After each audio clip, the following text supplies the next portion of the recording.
Estamos en el segmento de invitados especiales. En esta ocasión nos acompaña Enrique Rovirosa Miramontes, él es consultor y economista. Pues tocayo, urgentemente te mandamos a hablar porque pues la economía, el dólar a 13 pesos, o sea, eso representa para la gente que vivimos en la frontera inmediatamente un ajuste a toda nuestra economía, de un 11.50 que andábamos hace 2-3 meses, ¿verdad?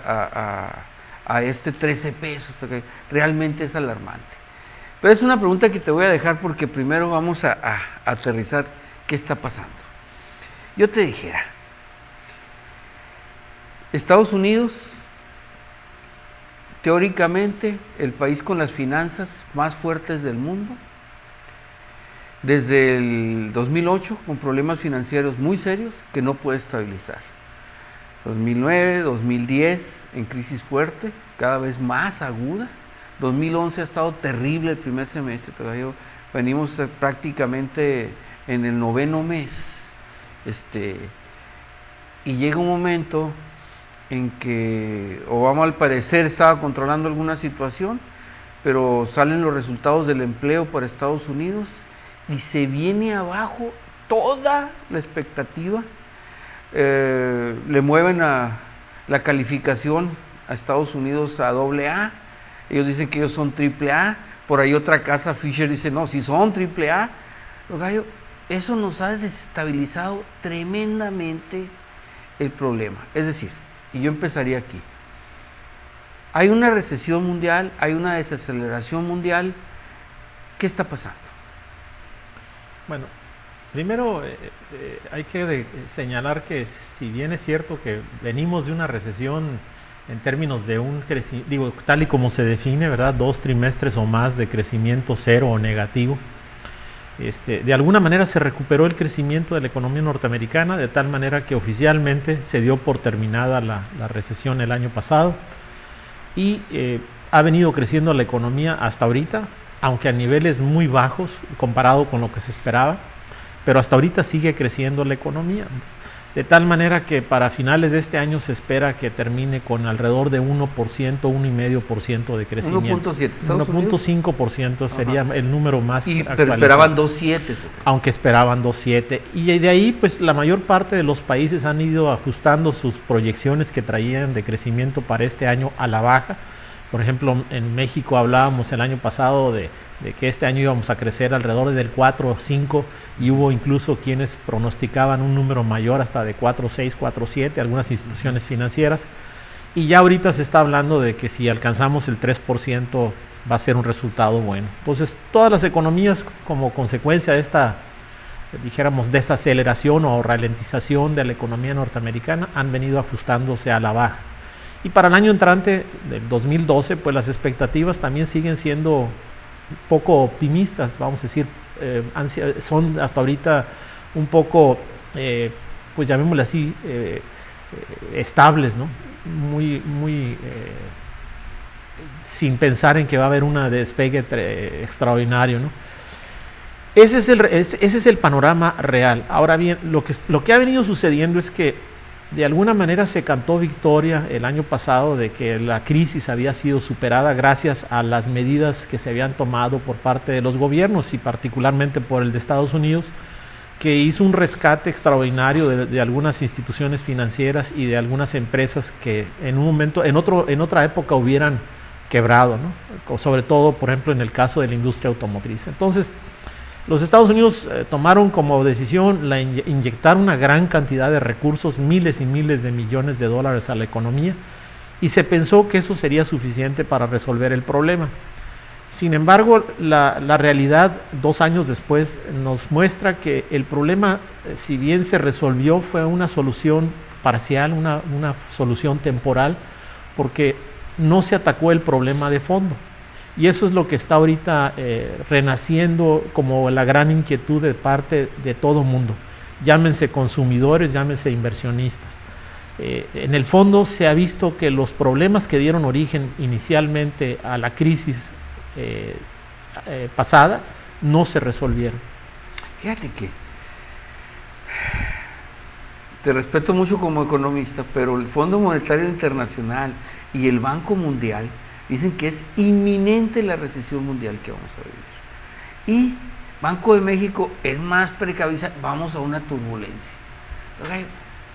¿Vamos o no vamos? ¿Es recesión? ¿Estamos en desaceleración? Digo, yo sé que ustedes son muy conservadores en estos términos, ¿no? Pero yo te dijera, ¿por qué el Fondo Monetario, por qué esta gente que se supone que debe de tranquilizarnos, en un momento dado, pues también le echan gasolina a la lumbre, ¿no? No es que le echen gasolina a la lumbre, lo que pasa es que cada quien emite la opinión que le corresponde de acuerdo a lo que a los intereses que está defendiendo, ¿no? Hay ciertos organismos internacionales que no responden, por ejemplo, a los poderes fácticos financieros internacionales, por así decirlo. Y hay otros que obviamente están muy ligados a ello, ¿no? Y lo que acaba de pasar, por ejemplo, en el caso de Estados Unidos, entre las dos calificadoras, Fitch y Moody's, pues digo, te da una idea clara de cómo está ese asunto, ¿no? En lo que a tu servidor respecta, quiero aclararte que he sido uno de los que siempre he estado insistiendo en de que era una recuperación parcial, de que los problemas de fondo no se iban a resolver e invariablemente íbamos a tener que vivir la experiencia de ese trago amargo de sería una recesión en tipo W. Si te acuerdas, ¿no? Todos los programas en los que he participado lo he venido señalando. Lo que sucede es que soy, dijéramos, no precavido, sino quiero hablarles con toda la honestidad del mundo a tu público televidente, en el sentido de decirles, todavía no estamos en recesión, vamos en un proceso de desaceleración. El ritmo de crecimiento de la economía de ser de superior al 2%, por ejemplo en el caso de Estados Unidos, ahora se reduce a 1,5%, y posiblemente para el año entrante estemos hablando de menos de 1% o cero crecimiento, que para ellos eso ya representa un problema, pero para México definitivamente representa uno mayor. Entonces, lo que hemos venido diciendo es que existe el peligro y lo más probable es que de nueva cuenta entremos en recesión.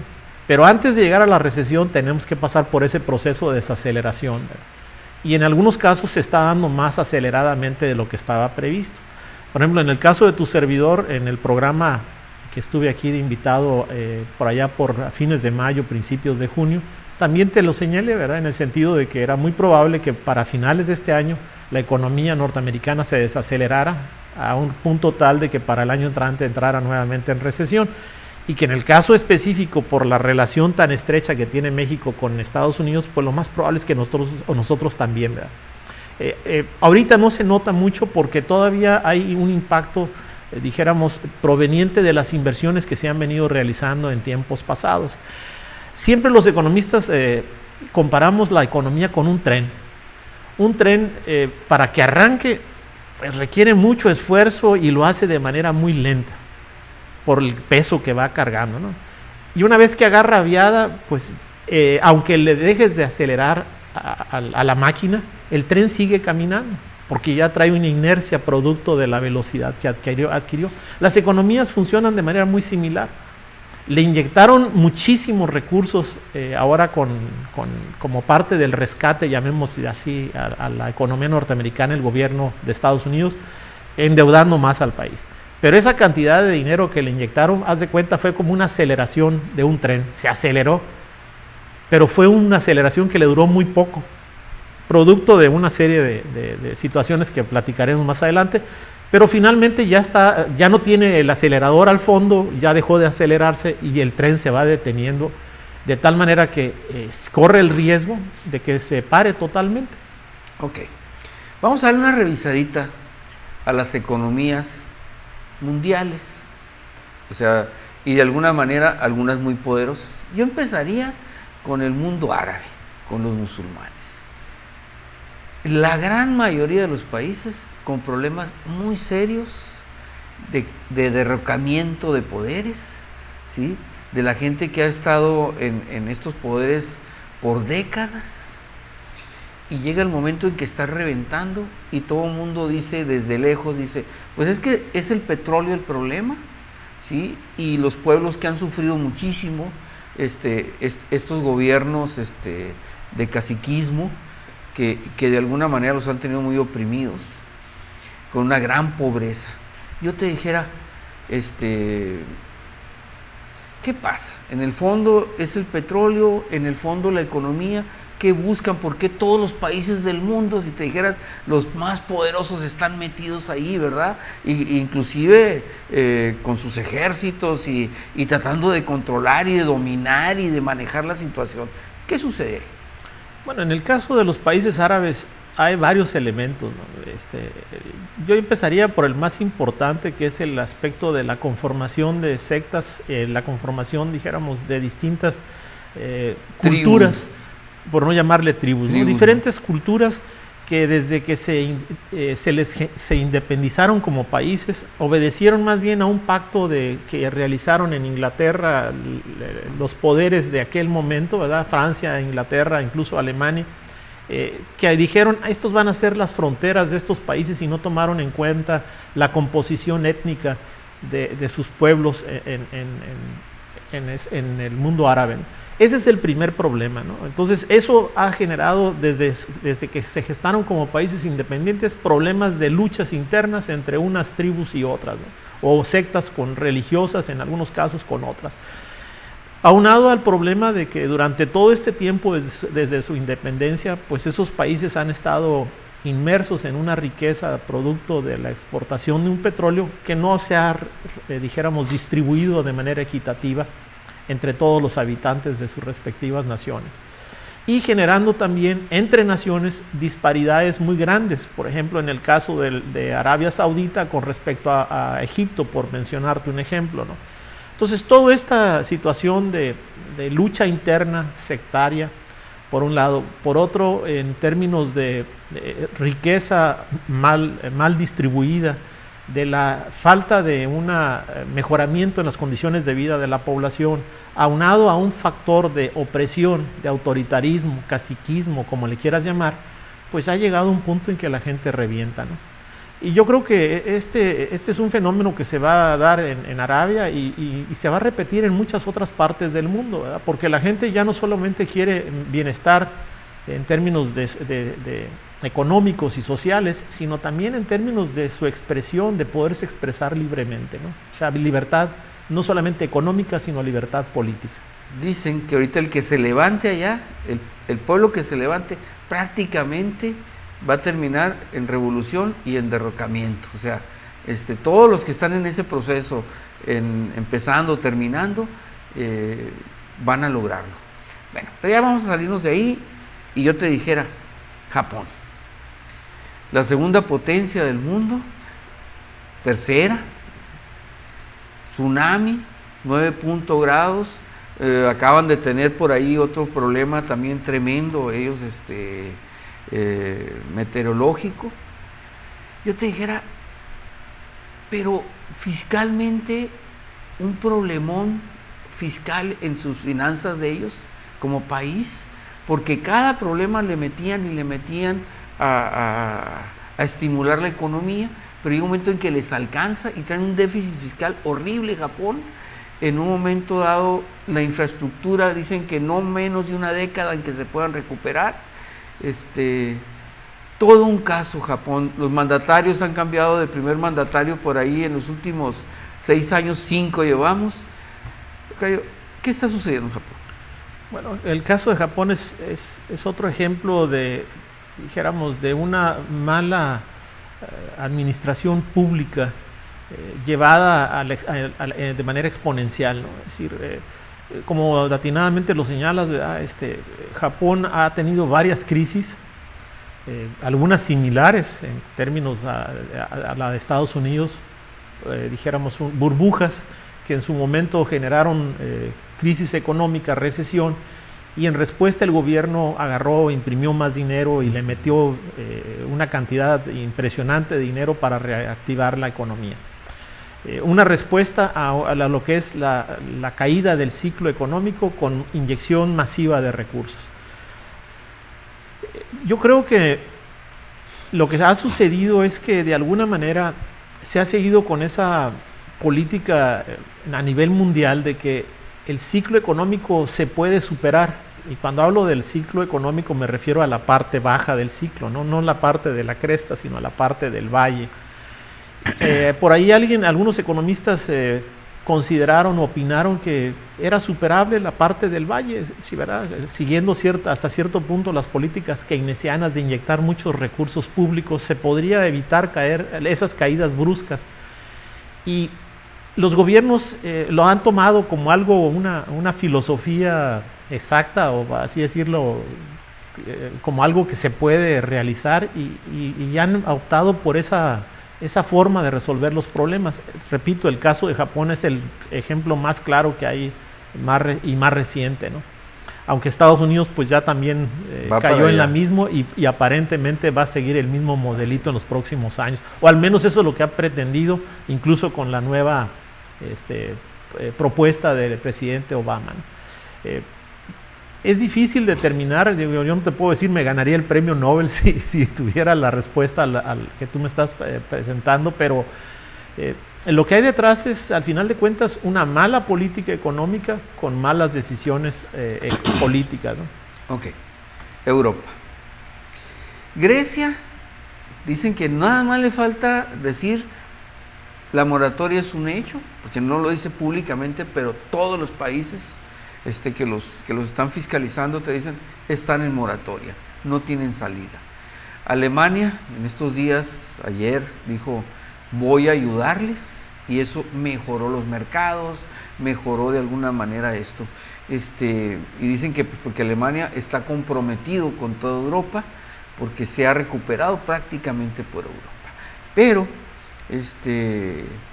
España, Francia, el mismo Italia, ¿sí? Irlanda no te quiero decir, es decir,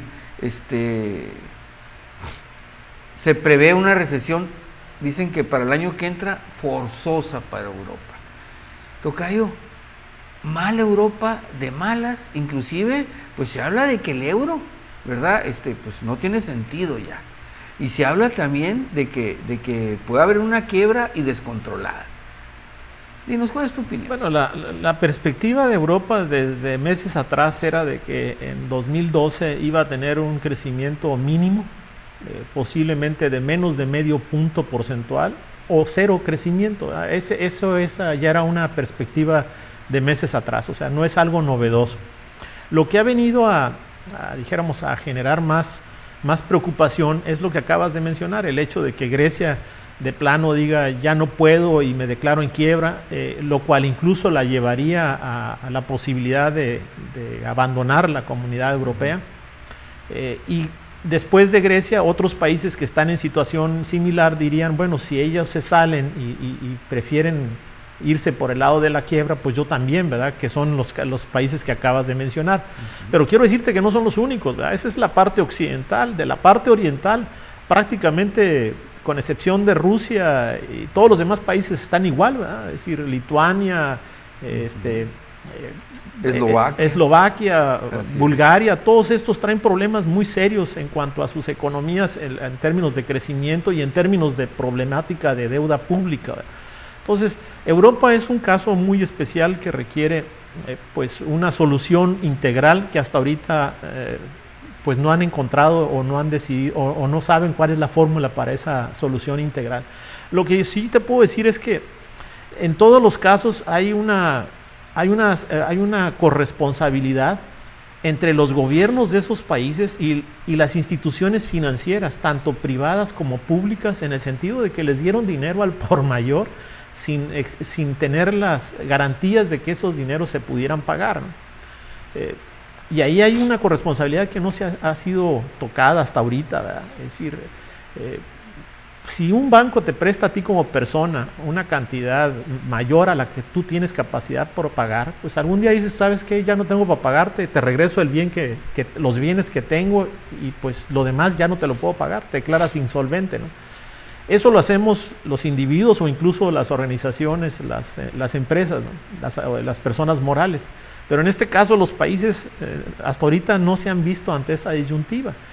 Históricamente los casos que se dieron fueron muy particulares, eran aquellos, en el pasado fueron los países bananeros, ¿no? Digo, algunos de ellos que decían que pues ya no puedo pagar y entonces el banco llegaba y le quitaba el 100% de lo que debía, pero estábamos hablando de cifras ridículas comparadas con las que estamos ahorita considerando para el resto de los países. Entonces, el sistema financiero internacional no quiere reconocer esa situación, ¿verdad?, de que se tomaron malas decisiones en cuanto a los montos que se les dieron a estos países de préstamos, y llega un momento en que ya no tienen para pagar. El problema estriba en que si no les prestan más dinero, en vez de recuperarse, se va a ir todavía más al fondo, ¿no? Entonces, esa es la gran disyuntiva que existe ahorita a nivel mundial. El mayor problema, dice la OCDE, en el mundo son los parados en Europa, es el desempleo en América. No hay producción, las fábricas, los almacenes están llenos, la gente no está comprando, los americanos tienen las tarjetas de crédito perfectamente llenas, no pueden pagar, les da miedo comprar, no pueden pagar el carro, no pueden pagar la casa, no pueden pagar los créditos que traen pendientes, el automóvil. Los grandes dueños están en Estados Unidos, es decir, los corporativos, los consorcios, pero no producen nada en Estados Unidos. Fíjate los números que trae la OCDE en España de parados, como dicen ellos, ¿no? El 21%. Es decir, están hablando de Irlanda el 15%, están hablando de Eslovaquia el 14%, Portugal el 12%, y te hablan de Estados Unidos y Canadá, y te dicen ellos, su desempleo es estable, ¿sí? Es decir, no lo pueden mejorar por ninguna manera. Inclusive, el presidente, lo acabas de decir, saca un nuevo programa para el desempleo. Su popularidad se vino abajo hace cuestión de 1 o 2 semanas, como nunca la popularidad de Obama, porque el desempleo no lo puede echar a volar. Aquellas fábricas de Estados Unidos, aquellos consorcios que estaban, ¿no? Que, ¿sabes qué? Detroit, que Chicago, que las grandes no hay nada ya de eso. Ahí están los dueños, ¿verdad? Pero ya no hay trabajadores. Estados Unidos se volvió un broker internacional, a lo mejor el más grande, pero es comprar y vender. Es decir, ¿qué está pasando? ¿Por qué está tocado de fondo Estados Unidos? Hay gente que te dice Estados Unidos en 10 años no va a salir adelante. Europa, un desempleo terrible. México, ahorita lo tocaríamos el punto, pero yo te dijera, hasta ahí, ¿cómo es todo este problema global de empleo?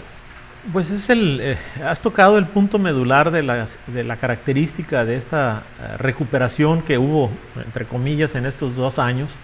No ha generado empleo, y las perspectivas para los próximos 5 años es de que tampoco va a ser significativa la contribución en términos de empleo. Entonces, esa es una preocupación de todos los economistas y políticos del mundo en este momento, es decir, ¿por qué si supuestamente nos vamos a recuperar no generamos empleo? Y al contrario, el poco que se genera cada vez es más precario, en el sentido de que se les paga menos sueldos a los que van a entrar a trabajar con respecto a los que estaban trabajando, y por otro, a los que están trabajando también se le están reduciendo sus ingresos.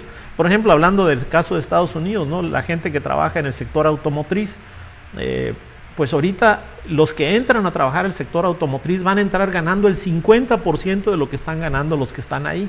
Y a los que están ahí están en negociaciones para ver cómo le pueden hacer para reducirles sus salarios en los próximos años o reducirles sus prestaciones, de tal manera que esta combinación permita a la empresa contratar más trabajadores por un lado y ser más competitiva, ser más productiva, o sea, incrementar índices de productividad, incrementar índices de competitividad. Entonces, este fenómeno de las empresas automotrices es lo que se está dando en todas las empresas a nivel mundial, sobre todo en los corporativos. Es decir, una tendencia a reducir los salarios, por un lado. Por otro, contratar a gente nueva con menos salarios todavía de los que a los que se les está reduciendo. Y por otro lado, una contratación mínima en términos de lo que los países requieren. Entonces, eso presenta una expectativa que ya todo el mundo nos dimos cuenta de ello, ¿verdad? Ya todo el mundo sabe que conseguir un empleo es algo muy difícil y bien remunerado mucho más. Entonces, eso ha incidido sobre la confianza de los consumidores en Estados Unidos. Tú lo agarras y le preguntas a cualquier norteamericano y te va a decir: la situación que veo hacia adelante es muy difícil. Entonces, cuando la gente tiene pocas esperanzas sobre el futuro, lo primero que hace es restringe su gasto. Entonces, ahorita los norteamericanos y en general en el mundo hay una tendencia a ser más frugales. Están, por ejemplo, en el caso México, puedes ver que los totaleros están incrementándose, ¿no? O sea, aquellos que pagan el total de lo que consumen en su tarjeta de crédito cada vez son más. Eso significa que quieren menos crédito. ¿Por qué? Porque es muy caro por un lado y por otro porque las expectativas respecto a lo que va a suceder mañana son muy inciertas. Entonces, hay una gran incertidumbre en todos nosotros, incluso en ti, lo manifiestas con la preocupación que me indicas, de respecto a qué va a pasar. O sea, esa pregunta que tú me haces de qué va a pasar es la pregunta que está en boca de todos, ¿no? ¿Qué va a pasar en el mañana si no se está generando empleo, si los gobiernos traen una capacidad limitada para estimular la economía? ¿Qué va a pasar si no hay oportunidades de inversión porque el mercado no se expande? Son las preguntas que están dando lugar a esta gran preocupación o temor mundial de los consumidores, lo cual a su vez se vuelve parte del problema porque hace que la gente consuma menos y al haber menos consumo pues hay menos ventas, al haber menos ventas menos producción y ahí se cierra el círculo vicioso que nos llevará finalmente a la recesión, ¿verdad? Es cuando buscamos el contraciclo en la economía. Es cuando se busca el contraciclo, exactamente, ¿no? Es decir, cómo salir de esa situación perversa en la que se está cayendo de alguna manera u otra, ¿no? Y hasta ahorita no se ha encontrado la solución. Y déjame agregarte algo, aunque me tome un poquito más de tiempo porque se tienen que hacer otras preguntas, ¿no? Parte de este problema es la confianza no solamente en la economía, la confianza en los dirigentes. Se ha perdido la confianza en los dirigentes. En los dirigentes de Estados Unidos, ya ves, tú mismo lo acabas de decir, la confianza hacia su presidente es de las más bajas que ha tenido un presidente de los Estados Unidos en las últimas décadas. Y si te vas al caso de Italia, ni se diga, si te vas a Francia, lo mismo, en Inglaterra también, en Alemania, en México, en todas partes cada vez tenemos menos confianza en nuestros dirigentes. Y eso también pues hace que la gente no crea cuando se le plantean soluciones o se le plantean, dijéramos, propuestas de solución a los problemas del país. Ya no le creen al presidente de los Estados Unidos cuando dice hay que salir a consumir, porque la economía se va a recuperar. Dicen los americanos, no, pues no te creo. Y así como le dicen al presidente de Estados Unidos no te creo, le dicen al de Francia y le dicen al de España y le dicen al de México y a cualquier otro país, ¿no? Hemos perdido la confianza de nuestros dirigentes. La economía está muy ligada a la política, ¿no? Antiguamente incluso no hablábamos de economía, los clásicos hablaban de economía política. No puedes separar la economía de la política y la política de la economía, ¿no? En los últimos años, con los neoliberales, con toda esta corriente de Chicago y demás, se trató de apartar una cosa de otra, ¿no? Incluso a los economistas nos decían, ustedes olvídense de política, ¿no? Ustedes métanse nada más a ver los números. Y eso está demostrando ahorita en los hechos de que eso ha sido un error. No puedes separar una cosa de otra. Así es. Vamos a unos compromisos comerciales y volvemos.